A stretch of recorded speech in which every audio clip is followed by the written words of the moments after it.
बाबा, इन्हें छात्रवृत्ति मिली, इस बात की आपको खुशी नहीं हुई है? रमा बेटी, भीम की पढ़ाई का उद्देश्य कुछ और है, पर मुझे ऐसा लगता है कि ये छात्रवृत्ति भीम को उसके उद्देश्य से कहीं और लेकर जा रही है। बाबा, कल जो होगा सो होगा। आज अच्छा हुआ है ना, आप छोड़िए ना ये सब बातें। और फिर मेरे पापा ऐसे नाराज रहेंगे तो मुझे अच्छा नहीं लगेगा। नहीं बेटा, मैं नाराज नहीं हूं।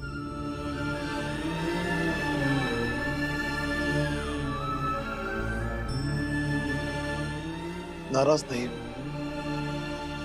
चिंतित हूं। चिंतित हूं इसलिए कि अपने समाज, अपने जात, अपने देश को बदलने का सपना देखने वाला भीम बड़ौदा सरकार के यहाँ एक नौकरी करने वाला कर्मचारी बनकर ना रह जाए। मैं चिंतित हूं इसलिए कि न्याय की लड़ाई लड़ने वाला भीम सुबह से शाम तक नौकरी पूरी करने की जद्दोजहद में पूरी तरह से फंस न जाए, इसलिए चिंतित भी हूं और खुश भी हूं। अपने बेटे की कामयाबी पर कौन सा बाप खुश नहीं होगा। खुश हूं बेटा, और उसी खुशी में सभी चाल वालों के लिए आज शाम को मैंने भोज रखा है।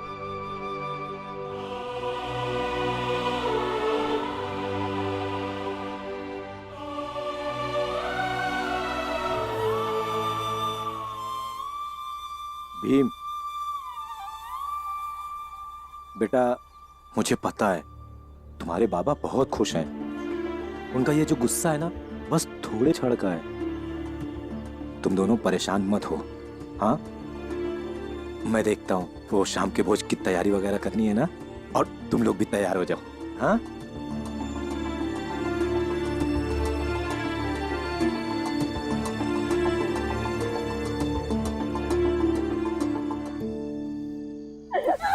कोई जगह नहीं। मत निकालिए मुझे, मत निकालिए। निकल जाओ यहाँ से। नहीं नहीं, मुझे मत निकालिए, मुझे मत निकालिए, दया कीजिए मुझ पर। इस घर में तेरे लिए कोई जगह नहीं है। प्रचंड देव जी, ये क्या कर रहे हैं आप? वही कर रहे हैं जो ऐसे जात विरोधी, धर्म विरोधी के साथ करना आवश्यक है। अरे हमने उस भीमराव की हार के लिए और निकुंज की जीत के लिए कितनी प्रार्थनाएं की थी, क्या क्या नहीं किया हमने, हर प्रपंच तक किया।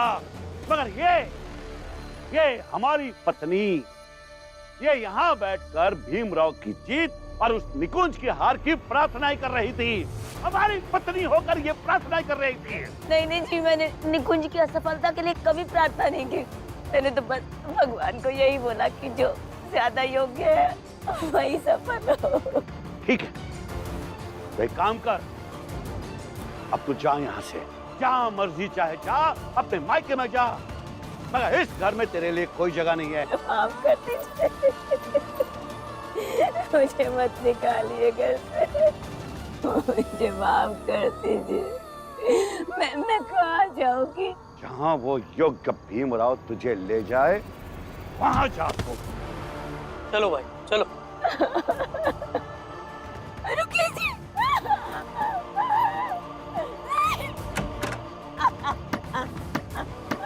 दरवाजा खोलिए, मैं कहाँ जाऊंगी इतनी रात को?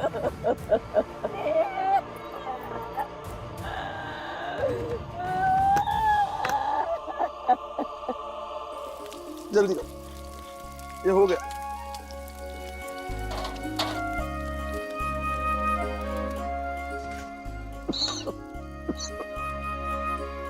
राम जी, प्रणाम। सारी तैयारी हो चुकी? जी गुरुजी, आपकी राह देख रहा था। नंदू, मनोज, जल्दी जल्दी करो। जोगो भाऊ, जनार्दन भाऊ, आइए। रितेश भाऊ, आइए आइए। भीम बेटा आ जाओ। दीपक, जल्दी जल्दी कर। गुरुजी, नमस्ते। प्रणाम। राम जी, एक बात मैं तुमको बता दूं, मैं तो तुम्हारे यहाँ खा लूंगा, लेकिन इसका मतलब ये नहीं है कि हम सब खुश हैं इस बात को लेकर के कि भीम आगे पढ़ाई करे। खाएंगे तो सिर्फ इसलिए ताकि चाल का भाईचारा बना रहे।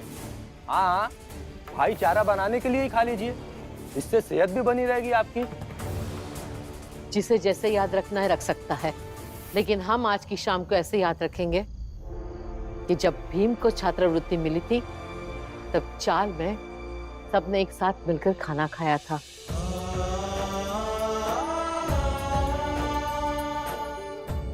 हाँ ठीक है, खाने की तैयारी करते हैं। आइए आइए आइए। जैसे आज बाबा ने आपकी पढ़ाई शुरू होने के उपलक्ष्य में भोज दिया, वैसे ही जब आपकी स्नातक तक की पढ़ाई पूरी हो जाएगी तब मैं सबको भोज दूंगी। ठीक है।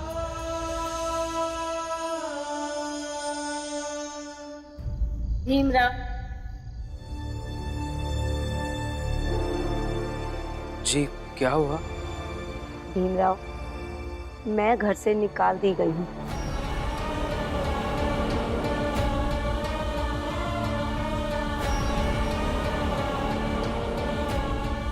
और मैं हमेशा हमेशा के लिए बंबई छोड़कर जा रही हूँ।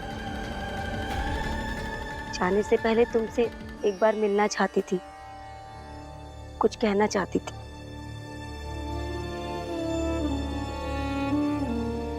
पता है भीम, मेरी कोई संतान नहीं है, लेकिन जब भी तुम्हें देखती हूँ ना, तो मुझे ऐसा लगता है कि अगर मेरी कोई संतान होती तो उसे मैं बिल्कुल तुम्हारी तरह बनाती। दृढ़, अडिग, निडर।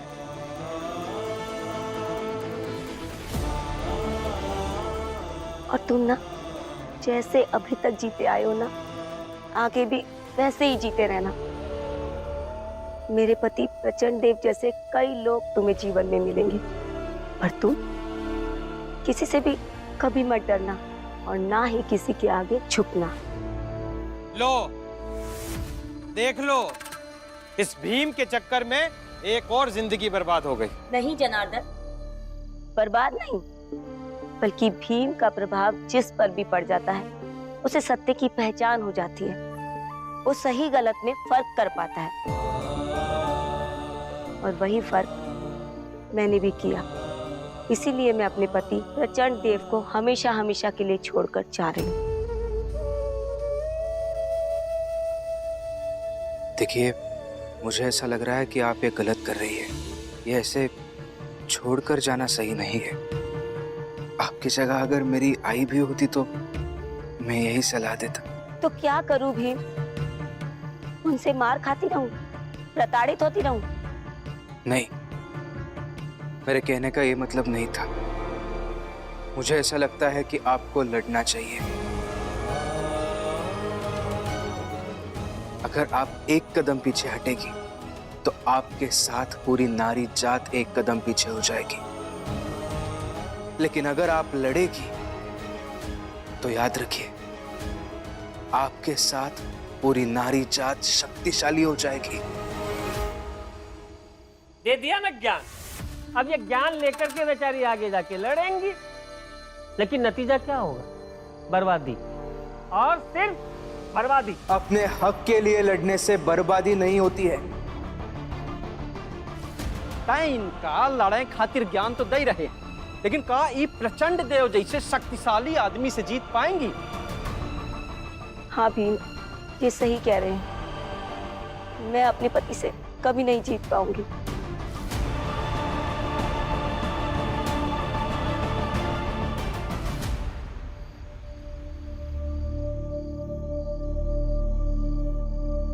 देखिए काकी, कोई भी लड़ाई सिर्फ जीतने या हारने के लिए नहीं लड़नी चाहिए, बल्कि ये सोचकर लड़ना चाहिए कि अच्छाई की तरफ उठाया गया एक कदम भी न्याय के लिए, मानवता के लिए और पूरे मनुष्य जात के पक्ष में एक विश्वास पैदा करता है कि अपने लिए और दूसरों के लिए हक की लड़ाई लड़ी गई, आवाज उठाई गई। और यही कदम उन लोगों का संघर्ष थोड़ा कम कर देता है जो इंसानियत की लड़ाई लड़ रहे हैं। बस फिर से भाषण। भाषण दिलवा लो इससे।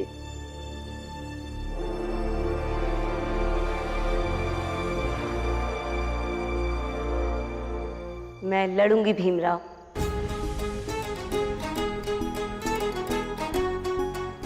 चाहे मेरे हाथ में कुछ भी लगे, लेकिन अपनी लड़ाई मैं लड़ूंगी भीमराव। मैं जरूर लड़ूंगी।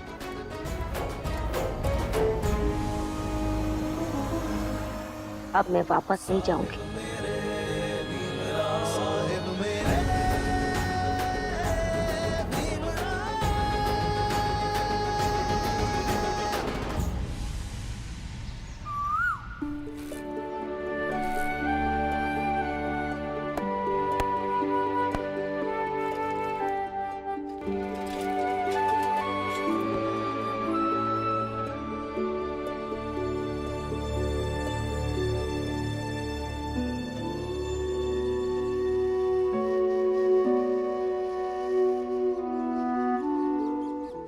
भीम बेटा, आज से तुम हाई स्कूल की पढ़ाई शुरू करने जा रहे हो। और हर बार की तरह जब तुम नई कक्षा में पढ़ाई करते हो तो मैं तुम्हें शगुन के तौर पर एक कलम देता। ये लो, रख लो।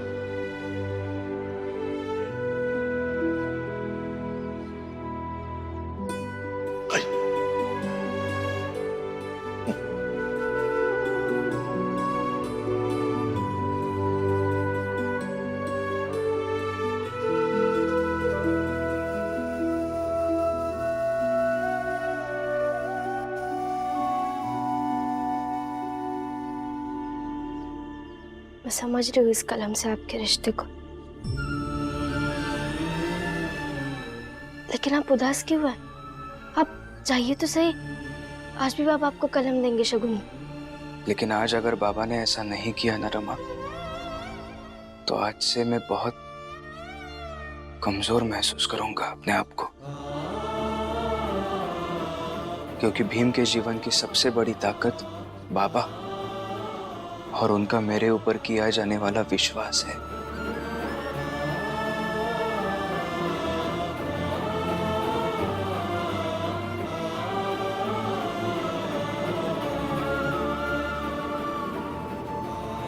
चलता हूं।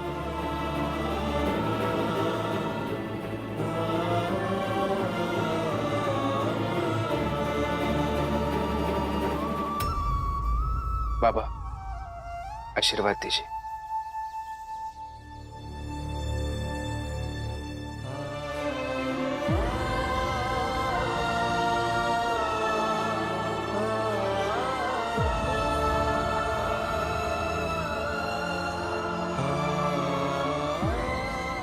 पापा, शगुन वाली कलम दे दीजिए।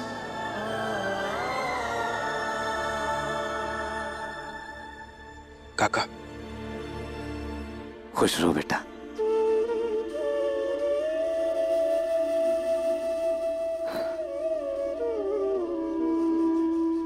भीम, बेटा ये कलम रख लो। मुझे पता है कि तुम्हारे बाबा तुम्हें हर साल शगुन के रूप में ही कलम देते हैं, लेकिन इस बार तो तुम्हारे बाबा नाराज हैं, इसलिए मैंने सोचा कि ये शगुन मैं दे देता हूं। लो, रख लो। मेरी आत्मा ही खुश नहीं है तो क्या शगुन दो? तुम्हें नहीं देना है तो मत दो, मेरा तो भतीजा है, मैं दे सकता हूं ना। लो बेटा, रख लो।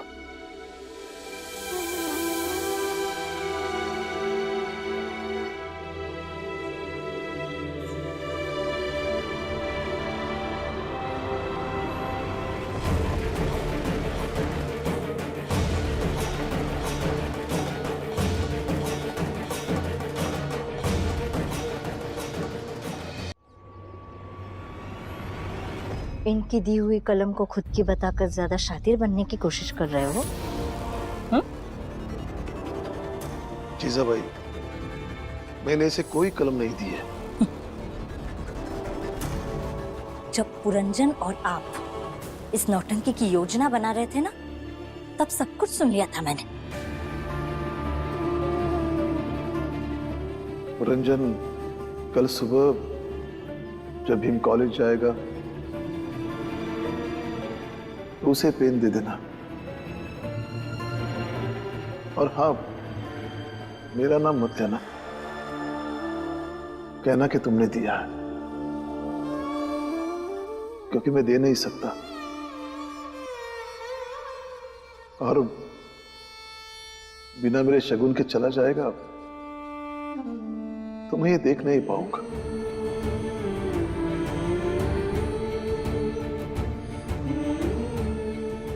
लो,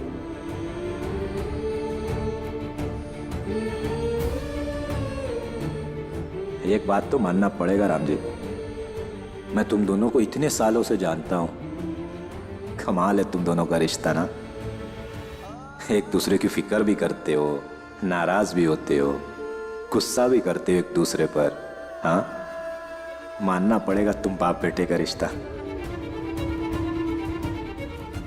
और इनके पेंशन के पैसे से एक फूटी कौड़ी भी नहीं दूंगी तुम्हें। ऐसी कसम खाई है मैंने, अपनी कसम तो नहीं तोड़ सकती।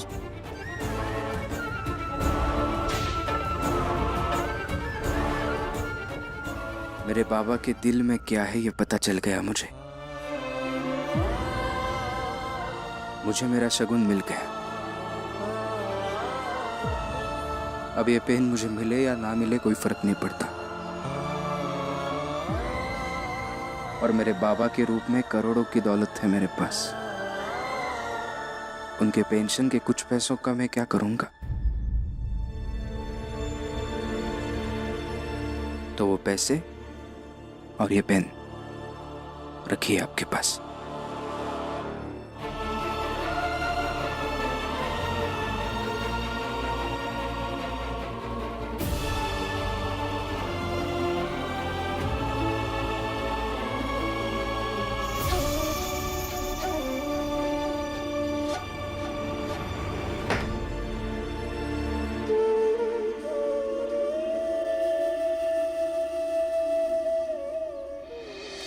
क्या हुआ?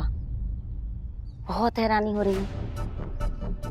भीम के साथ साथ मेरी भी नई शुरुआत है ये, और अपनी लड़ाई मैं खुद लड़ूंगी। मतलब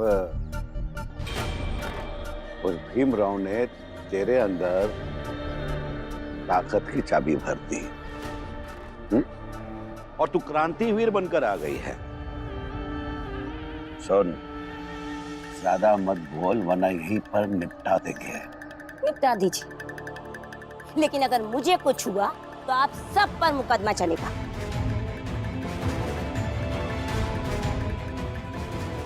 मैंने आपके लिए उम्र भर प्रार्थनाएं की, व्रत किए, आपकी हर बात को माना। आपने मुझे मारा पीटा, मैंने सब कुछ सहा, लेकिन आज जिंदगी में पहली बार मैंने आपके किसी समर्थक का विरोध किया तो आपने मुझे घर से बाहर निकाल दिया। ये कैसा समाज है? एक आदमी जीवन भर बोलता रहे तो सब ठीक, और एक औरत जरा सी आवाज उठाती है तो उसे धर्म भ्रष्ट कह दिया जाता है। हो गया तेरा भाषण।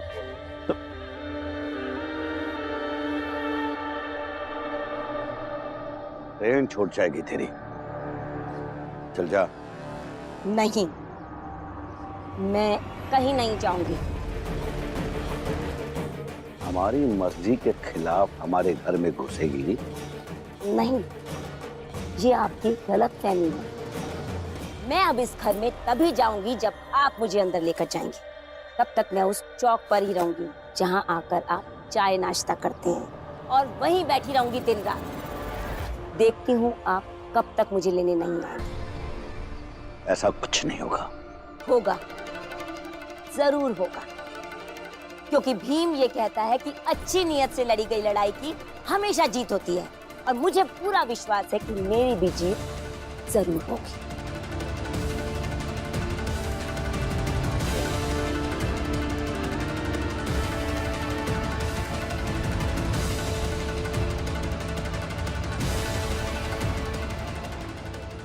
भीमराव